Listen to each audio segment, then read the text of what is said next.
అంటే కొత్తిమీర మొక్క కొత్తిమీర మొక్క ధనియాలు ఎలా వస్తాయో మనం ఎప్పుడు చూడలేదు కదండి. ఇదిగోండి, అంటే ఇది కొంచెం బలంగా లేదులే, మన నేలలో వేస్తే బలంగా వచ్చి బాగా ధనియాలు వస్తాయి. చూడండి, ఒక కొత్తిమీర మొక్కకి ఎన్ని ధనియాలు వచ్చాయో, బోల్డ్ ధనియాలు వచ్చాయి. మీరు పెట్టుకోవచ్చు కదా ఇవన్నీ,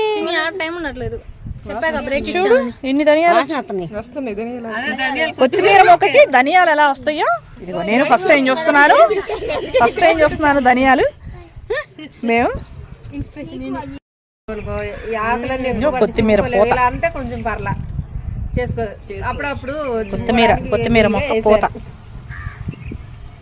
పూత ధనియాలుగా మారి విడిగా వాయిస్ ఒక్క మొక్కతోనే ధనియాలు కొనుక్కునే పని లేదు.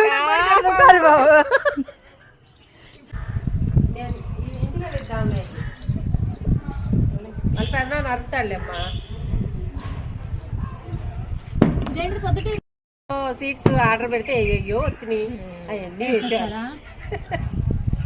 అక్కడ మొక్కలు అమ్మే వాళ్ళ దగ్గర కూడా ఉంటాయి.